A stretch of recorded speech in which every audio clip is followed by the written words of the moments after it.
আমরা এখন পুরো বাংলাদেশের বিভিন্ন শিক্ষা প্রতিষ্ঠানে হোক স্কুল কলেজ কিংবা বিশ্ববিদ্যালয় আমরা একটি জিনিস লক্ষ্য করছি যে আমাদের যারা শিক্ষক রয়েছেন শিক্ষকদেরকে একটি বাধ্যতামূলক পদত্যাগ করানোর একটি ট্রেন্ড চালু হয়েছে।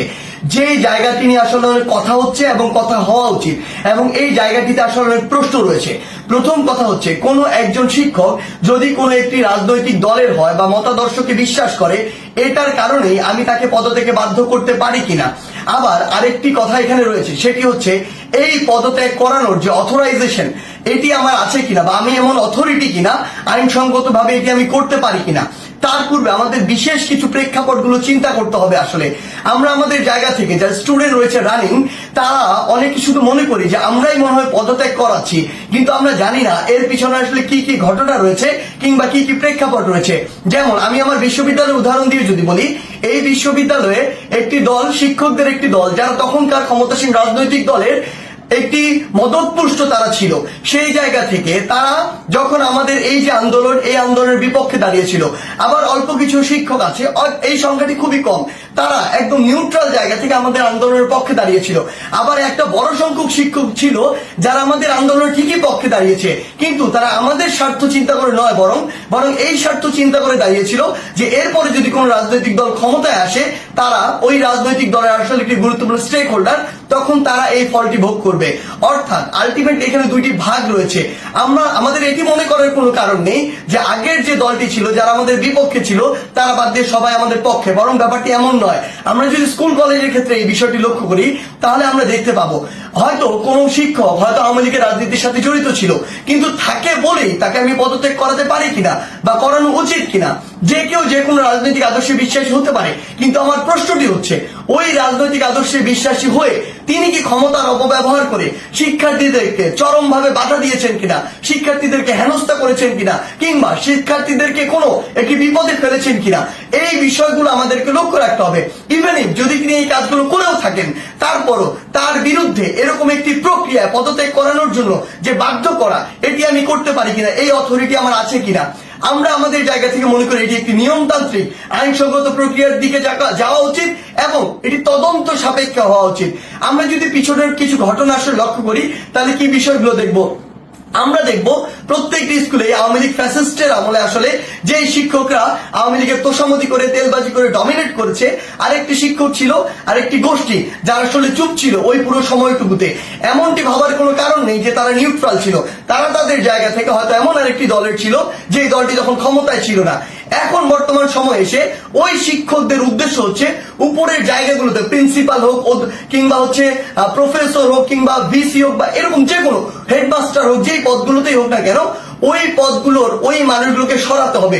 যদি আমি সরাতে পারি তাহলে আমি এখন ওই পদটিতে গিয়ে বসতে পারবো।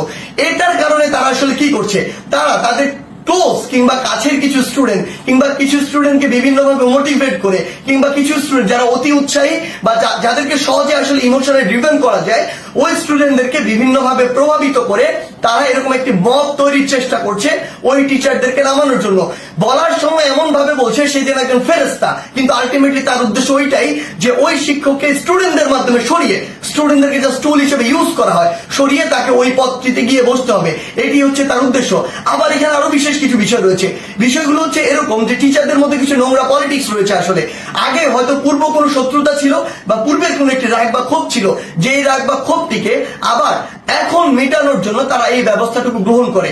স্টুডেন্টদের যে সাইডটা ওই সাইডটা কিন্তু আসলে জানে না যে এর ভিতরে কি কি পার্সপেক্টিভ রয়েছে। এই টিচারগুলো দেখা যায় কিছু স্টুডেন্টকে ব্যবহার করে, আশেপাশের কিছু ছেলে যেই ছেলেগুলো আসলে এরকম কোনো কিছু চিন্তা না করে কিছু টাকা দিয়ে ওই ছেলেগুলোকে প্রভাবিত করা যায় কিংবা অন্য কোনো সুবিধা দিয়ে প্রভাবিত করা যায় কিংবা পরবর্তীতে কোনো একটি পদ পদবীর সুবিধা দিয়ে আসলে ওই ছেলেগুলোকে প্রভাবিত করা যায়। ওই সামগ্রিক বিষয়গুলো দিয়ে এই কাজটি করা হচ্ছে। কিন্তু আমাদের জায়গা থেকে সবচেয়ে গুরুত্বপূর্ণ যে কথাটি সেই কথাটি হচ্ছে এই কাজটি একজন টিচারকে এরকম করে বাধ্যতামূলক পদত্যাগ করানোর কাজটি আমাদের নয়, এই কাজটি আমরা করতে পারি না। এই কাজটি কেন করতে পারি না? কারণ হয়তো আপনি একজন শিক্ষককে এটি করালেন কিন্তু এর প্রভাব পুরো বাংলাদেশের শিক্ষক সমাজে পড়েছে। আমার তো স্কুলে, ওই প্রাইমারি স্কুলের, কিন্ডারগার্টেন, হাই স্কুলের এমন অসংখ্য শিক্ষক রয়েছে যাদেরকে আমি অনেক বেশি শ্রদ্ধা করি, যারা আমার জীবনের শিক্ষা গুরু, যাদের হাত দিয়ে আমি আজকে এই অবস্থায় এসেছি। আমার ওই এমন একজন শিক্ষকের মনে থেকে এই প্রভাবটি করেছে যে তার একজন কলিগকে, আরেকজন শিক্ষককে স্কুল কলেজে, যারা বাবার বয়সের সমান, যারা দাদার বয়সের সমান, এমন বয়সের একজন মানুষ যিনি আমার শিক্ষক, তাকে যদি স্কুলের বাচ্চারা গিয়ে এইভাবে একদম মব জাস্টিসের মাধ্যমে যা ইচ্ছা তাই বলছে, যেভাবে ইচ্ছা সেভাবে অপমান করছে, করে একদম বাধ্য করছে ওই পদ থেকে পদত্যাগ করতে, পুরো বাংলাদেশের শিক্ষক সমাজের উপরে এটির একটি মানসিকভাবে বড় প্রভাব পড়ে, যেটি পুরো বাংলাদেশের শিক্ষক এবং ছাত্রদের যে সম্পর্ক, ওই সম্পর্কের জায়গায় গুরুত্বপূর্ণ একটি প্রভাব ফেলে। এবং আমাদের যে এই যে সম্পর্কের জায়গাটি, এটি ভবিষ্যতের জন্য খুব খারাপ ভাবে নষ্ট হয়। আমরা আমাদের শিক্ষার পরিবেশ নিয়ে কথা বলি, সেখানে যদি আমার শিক্ষক এবং শিক্ষার্থীদের যে এই পরিবেশটি ঠিক না থাকে, এই সম্পর্কটি যদি একটি তিক্ততার পর্যায়ে চলে যায়, তাহলে আলটিমেটলি এটি কিভাবে সম্ভব? আলটিমেটলি এই শিক্ষার উন্নয়নটি কিভাবে সম্ভব? সবচেয়ে বড় কথা হচ্ছে, ওই শিক্ষক যদি দোষী হয় তাহলে আমরা আইন নিজের হাতে তুলে নিচ্ছি, আর যদি দোষী না হয় তাহলে আমরা আইনটি ভঙ্গ করছি, যার কোনোটি আসলে আমরা করতে পারি না। যেটি করছি এটি হচ্ছে আইনগতভাবে অন্যায়। আমাদের জায়গা থেকে আসলে স্পষ্ট বার্তা প্রশাসনের প্রতি, অন্তর্বর্তীকালীন সরকারের প্রতি স্পষ্ট বার্তা হচ্ছে এটি, যদি কোনো একজন শিক্ষক ওই ফ্যাসিস্ট সরকারের তোষামোদি করে কিংবা তেলবাজি করে বা ভালো সাজার উদ্দেশ্যে শিক্ষকদের উপরে কোনো, শিক্ষার্থীদের উপরে কোনো হামলা করে কিংবা শিক্ষার্থীদেরকে অত্যাচার করে, নির্যাতন করে, অন্য কোনো শিক্ষকের বিরুদ্ধে নিপীড়ন করে, তাহলে তার বিরুদ্ধে আইনানুগ ব্যবস্থা নেওয়া হোক, অভিযোগ করা হোক, মামলা করা হোক, একটি আইনগত প্রক্রিয়া যান। কিন্তু কেউ যদি এভাবে আইন নিজের হাতে তুলে নেয়, কাউকে যদি বাধ্য করে, আমি প্রশাসনকে এবং অন্তর্বর্তীকালীন সরকারকে আমাদের পক্ষ থেকে অনুরোধ জানাই, আপনি ওই সকল শিক্ষার্থীদের পিছনের উদ্দেশ্য কি? কে তাদের এই কলকাঠিটি নাড়ছে? কে তাদেরকে প্রভাবিত করছে? কি উদ্দেশ্যে প্রভাবিত করছে?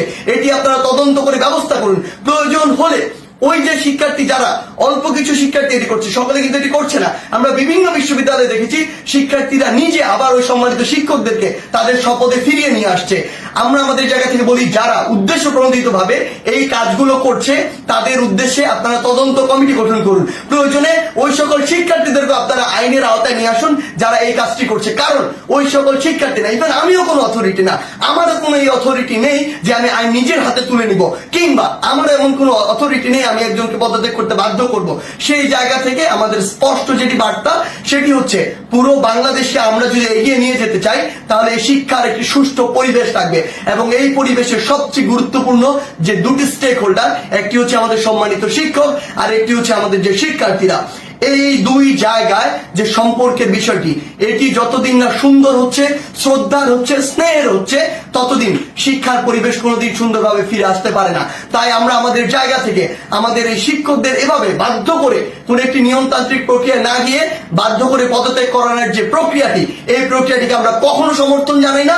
বরং আমাদের সম্মানিত অনেক শিক্ষককে বিভিন্নভাবে প্ররোচিত হয়ে অপমানিত বা অপদস্থ করার যে ট্রেন্ড বা একটি প্রক্রিয়া আমরা দেখতে পাচ্ছি, এটিকে আমরা অবশ্যই ঘৃণা করে প্রত্যাখ্যান করি। ধন্যবাদ।